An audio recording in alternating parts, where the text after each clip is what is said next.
Halo semua, selamat datang di channel Anime ID. Masih melanjutkan cerita dari manga Kagurabachi. Kali ini saya akan membahasnya mulai dari chapter 7 sampai dengan chapter 9 yang akan memperlihatkan pertarungan seru antara dua pedang sihir Youto, yaitu pedang sihir Enten milik Chihiro melawan Kuregumo milik Shoujo.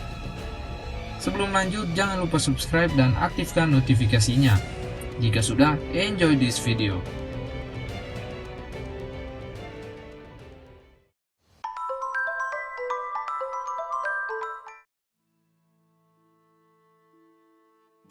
Chapter dimulai dengan melanjutkan cerita dari chapter 6, di mana saat itu Chihiro berhasil mengalahkan penyihir yang memburu dirinya dan Char. Belum sempat Chihiro meninggalkan tempat pertarungan, lagi dan lagi penyihir berdatangan untuk menangkap Chihiro dan Char. Seperti yang dijelaskan di chapter sebelumnya, Shoujo telah menyebarkan informasi tentang Chihiro dan Char. Siapapun yang sanggup mengalahkan Chihiro dan membawa Char kepada Shoujo akan diberikan bayaran yang sangat mahal. Tanpa basa-basi, penyihir itu pun langsung menyerang Chihiro. Saat hendak untuk melawan, tiba-tiba saja seorang muncul di belakang Chihiro dan mengalahkan beberapa penyihir yang mengincar Chihiro tadi. Terlihat salah satu penyihir yang takut akan kehadiran orang asing itu, dan para penyihir tadi melarikan diri. Kita pun tahu nama dari orang yang membantu Chihiro tadi adalah Azami. Azami mengalahkan beberapa penyihir tadi tanpa menggunakan teknik sihir, tetapi hanya dengan menggunakan kekuatan fisik. Di sini dijelaskan Azami adalah penyihir umum dari sebuah organisasi yang bernama Kamunabi, organisasi yang dibayar oleh pemerintah. Itulah alasan mengapa para penyihir yang menyerang Chihiro tadi langsung melarikan diri karena tidak ingin berurusan dengan pemerintah. Mereka bertiga pun kembali ke tempat Hinao. Terlihat Azami dan Shiba tampak akrab satu sama lain. Di sini kita tahu kalau Shiba merupakan mantan anggota dari Kamunabi. Kamunabi sendiri dibentuk setelah perang Seite berakhir. Tujuan dari Kamunabi sendiri yaitu memberantas ancaman negara. Alasan Shiba keluar dari organisasi itu karena ia merasa tidak bebas bekerja di dalam organisasi pemerintah. Azami mengatakan para petinggi Kamunabi mempertanyakan mengapa Chihiro dan Char diburu oleh Shoujo. Tujuan Azami datang untuk membahas tentang katana sihir yang ketujuh milik Chihiro dan juga Char. Di sini Azami mengatakan ada beberapa petinggi Kamunabi yang mengetahui tentang Chihiro dan juga 7 pedang sihir. Beberapa petinggi itu jugalah yang membantu ayah dari Chihiro bersembunyi. Menurut Kamunabi, pedang sihir merupakan ancaman negara. Azami sendiri ditugaskan untuk mengamankan ke-7 pedang sihir termasuk pedang milik Chihiro. Tetapi karena situasi kondisi, Azami pun mencoba berbohong dan menutupinya. Tetapi dia tidak bisa terus menutupinya jika Chihiro selalu menggunakan pedangnya di tempat umum. Di sini Shiba mengatakan kalau Chihiro sudah bisa bertarung menggunakan pedang sihirnya. Melihat Chihiro membawa pedang sihir, Azami berpikir Chihiro telah mampu menggunakan salah satu pedang sihir, meskipun masih seorang pemula. Shiba pun menjelaskan kalau cepat atau lambat semuanya akan terungkap, situasi pun akan berubah. Shiba juga mengetahui alasan Azami mendatangi dan memanggilnya. Di sini Azami mengatakan 1 bulan lagi akan ada pelelangan yang dilakukan setahun sekali, dan dihadiri para petinggi-petinggi dunia bawah, yang disebut Rakuza Market. Dan salah satu Youto yang bernama Shinichi akan dilelang. Orang yang akan melelangnya yaitu Shoujo, bos dari penyihir Daruma yang dikalahkan oleh Chihiro. Kita pun diperlihatkan Shoujo yang sedang berdiri dan memberikan laporan di hadapan 2 orang penyihir misterius. Chihiro berpikir kalau Shoujo tidak hanya memiliki 1 pedang sihir, tetapi memiliki 2 yaitu Kuregumo dan Shinichi, yang memungkinkan Shoujo memiliki hubungan dengan penyihir Hishaku yang selama ini mereka cari. Azami pun mengatakan bahwa Shoujo telah masuk daftar target Kamunabi selama lebih dari 10 tahun.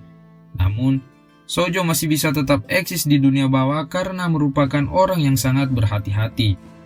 Azami memperingatkan Chihiro untuk tidak berurusan dengan Shoujo, karena Azami menganggap Chihiro belum cukup kuat untuk menghadapi Shoujo. Dan anak buah Azami telah menghapus daftar buronan Chihiro yang telah disebarkan Shoujo. Shiba pun berkata kepada Azami jika ingin menghentikan Chihiro, Azami harus mengamankan pedang sihirnya. Sebelum pergi, Azami menjelaskan setelah insiden pembunuhan Rokuhira, penyihir Hisaku terus membuat kekacauan. Azami berpikir kalau Hisaku berencana melakukan sesuatu dengan keenam pedang sihir yang mereka miliki. Jika itu sampai terjadi, maka situasi di Jepang akan berubah drastis. Azami pun menyarankan Chihiro agar mempersiapkan diri dengan bersungguh-sungguh selama 1 bulan menjelang pelelangan.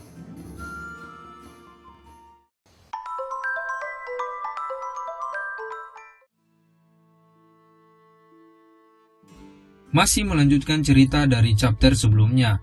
Saat hendak pergi bersama Azami, Shiba mengatakan kepada Chihiro mengenai penyelidikan mereka terkait Shoujo harus dihentikan sementara karena adanya Kamunabi yang mengambil alih, dan menyarankan Chihiro untuk tidak berkeliaran dan beristirahat sementara Shiba akan memikirkan rencana selanjutnya.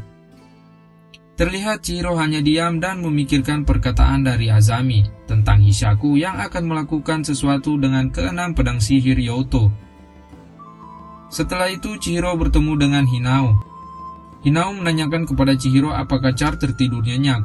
Chihiro pun menjawab kalau Char sedang mengigau dan bermain rantai kata di dalam mimpinya. Chihiro pun meminta maaf kepada Hinao karena sudah merepotkannya dan menyembunyikan mereka di tempat Hinao. Hinao malah terlihat bersemangat dan senang bisa membantu mereka. Kita pun diperlihatkan penyihir yang dikalahkan Chihiro yang bernama Daruma. Di sini kita pun tahu kalau nama asli dari penyihir itu adalah Madoka Norisaku. Nama Daruma sendiri tercipta karena dengan Daruma buatannya dia biasa meledakkan siapapun.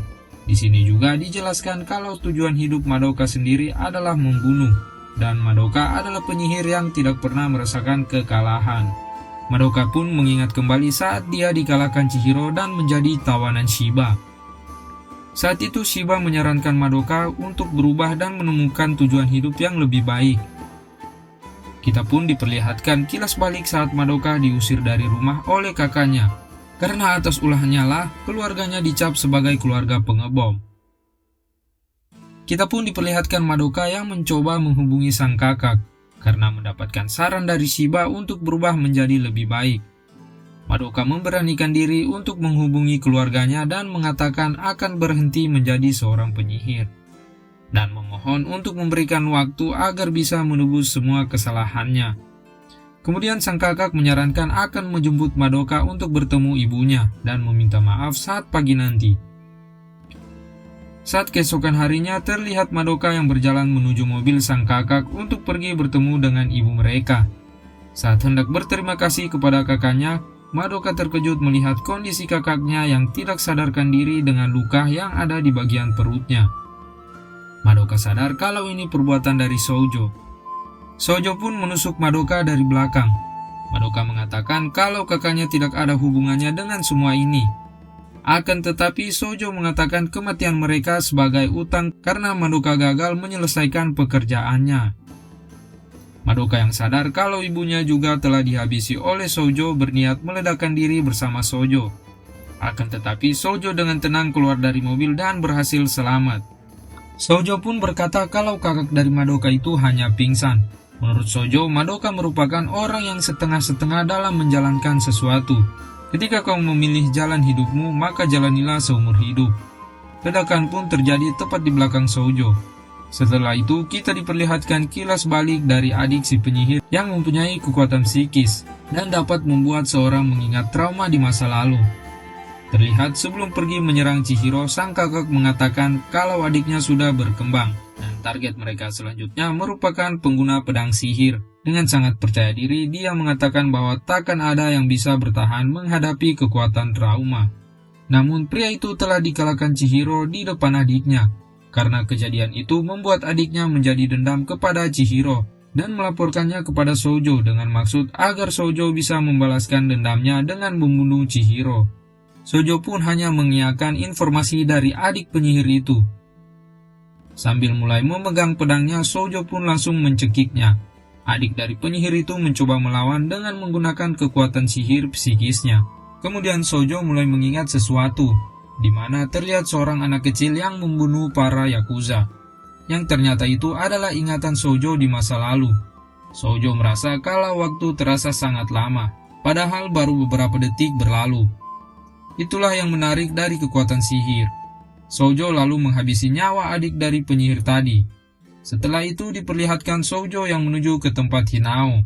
Saat Hinao sedang berbicara dengan Chihiro, tiba-tiba saja Shoujo masuk dan langsung menyerang. Tetapi dengan cepat Chihiro langsung menahan serangan dari Shoujo. Shoujo lalu menggunakan kekuatan dari Kuregumo, yaitu Mei. Chihiro berteriak menyuruh Hinao untuk lari. Terlihat dinding tempat Hinao hancur berlubang dan Chihiro terlempar akibat serangan dari Shoujo. Shoujo mengatakan jangan bilang kau mati. Tujuannya datang ke tempat Hinao karena ingin saling bunuh menggunakan pedang sihir dengan Chihiro. Shoujo pun meragukan informasi tentang pedang sihir yang ketujuh. Terlihat Hinao yang menyuruh Char untuk bersembunyi. Chihiro lalu bertanya, apakah kau Shoujo? Dan apakah darah dari pedang itu adalah darah dari korbanmu? Shoujo menjawab siapa yang peduli. Terlihat Chihiro yang bersiap menggunakan enten melawan Shoujo.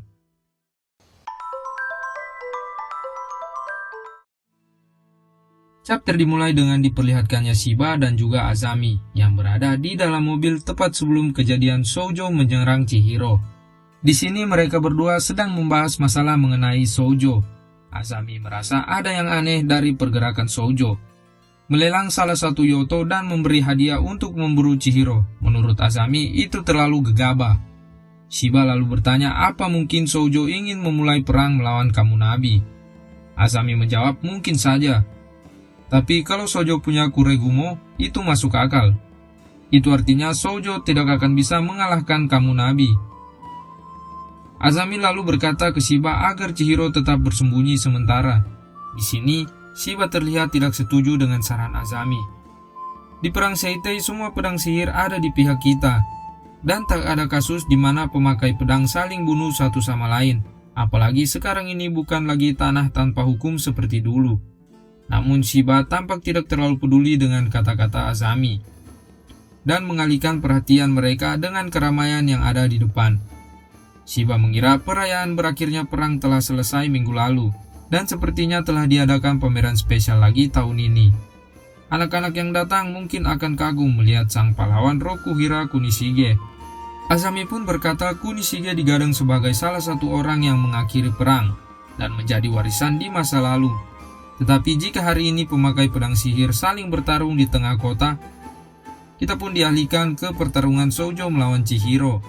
Terlihat Chihiro yang berpikir tentang Shoujo. Bagaimana dia mengetahui tempat Chihiro, di mana keberadaan pedang sihir Shunichi, pedang sihir yang sedang digunakan Shoujo, apa tujuannya, hubungannya dengan penyihir Shaku, kenapa dia mencari Char. Tiba-tiba saja Chihiro langsung dipenuhi emosi saat melihat salah satu pedang sihir buatan ayahnya digunakan oleh orang jahat. Sementara Shoujo terlihat sedang menganalisis Chihiro yang tidak terluka bahkan terkena serangan Mei miliknya, yang bahkan penyihir pun akan terluka dengan itu. Shoujo pun bertanya-tanya apakah ini kekuatan dari pedang sihir sebenarnya. Lalu Shoujo bertanya, apakah Chihiro mempunyai pedang sihir yang tidak diketahuinya. Di sini Chihiro berpikir apakah Shoujo datang karena tertarik dengan pedang sihir dan bukan datang untuk memburu Char. Chihiro pun berlari keluar dari tempat Hinao. Terlihat Shoujo mengikuti Chihiro. Keduanya pun melompat ke udara. Di sini Shoujo menyerang Chihiro menggunakan teknik yang bernama Yui yang dapat mengeluarkan es. Dan Chihiro menggunakan teknik Kuro yang dapat mengeluarkan ikan mas berwarna hitam. Chihiro mengetahui kalau pedang Kuregumo menguasai 3 elemen. 2 elemen sudah diperlihatkan. Chihiro menebas serangan es dari Shoujo. Terlihat Shoujo menyadari kemampuan Chihiro adalah membuat tebasan. Chihiro lalu menyerang Shoujo dari belakang, namun Shoujo berhasil menangkis. Bukan hanya menangkis dari posisi sulit, Chihiro juga terpental karena kekuatan Shoujo. Di sini terlihat perbedaan kekuatan antara Shoujo dan Chihiro. Chihiro berniat untuk mengulur waktu agar Hinao dan Char bisa melarikan diri. Chihiro sadar Shoujo lebih kuat darinya. Melihat kondisinya, bahkan walaupun Chihiro menggunakan teknik Nishiki dan hanya bisa menggunakannya sekali, itu tak akan bisa menahan Shoujo walau sedetik saja. Shoujo pun berkata kalau dia sangat mencintai Rokuhira Kunishige dengan sepenuh hati. Senjata yang dia buat itu luar biasa. Agar bisa mendekati puncak, Shoujo mempelajari dokumen tentang Rokuhira. Tak lama dari itu, dia diberikan pedang Kuregumo. Shoujo sangat mengagumi karya Rokuhira.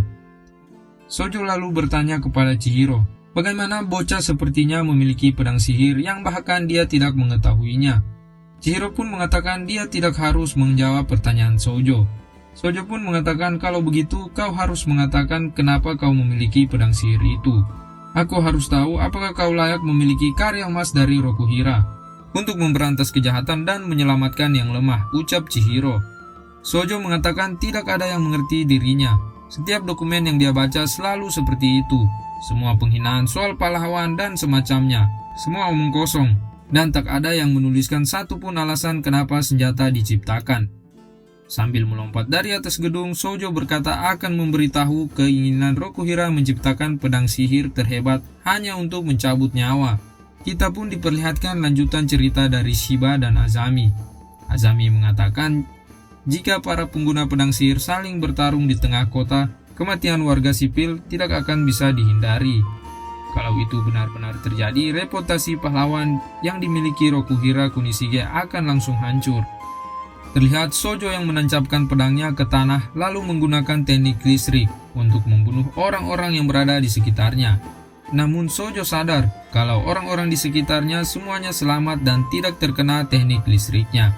Shoujo pun terkejut dan berkata, apa yang kau lakukan? Chihiro berkata, sama seperti penangkal petir.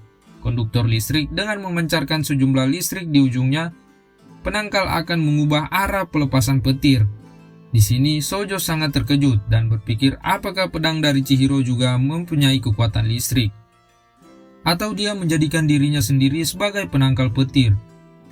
Shoujo lalu mengatakan jika tindakan yang dilakukan Chihiro tidak akan berpengaruh karena Shoujo tinggal hanya menembakkan petirnya lagi. Namun tiba-tiba saja petir dari pedang Shoujo menghilang dan membuatnya terkejut. Chihiro pun mengingat saat Kunishige memberitahu Chihiro tentang cara kerja Kuregumo. Mei atau teknik listrik dari Kuregumo adalah serangan besar yang harus dipersiapkan dulu. Butuh jeda sekitar 20 detik untuk mempersiapkannya. Terlihat Chihiro dengan keadaan tubuh yang hangus dan berkata, aku belajar darinya lebih dekat dari siapapun. Yang tak tahu apa-apa itu adalah dirimu. Shoujo lalu membalas dengan berkata, berhentilah bersikap sok kuat. Berdiri saja kau hampir tidak bisa. Wajar saja kau baru saja menerima petir sebesar tadi. Chihiro yang tak mampu berdiri mulai berpikir dalam jeda waktu 20 detik ketika Shoujo bisa menggunakan kembali teknik petirnya, semua orang sudah akan pergi. Dan setelahnya kamu Nabi akan segera datang. Hingga saat itu aku harus menebas orang ini. Terlihat Chihiro yang bersiap untuk menggunakan teknik Nishiki.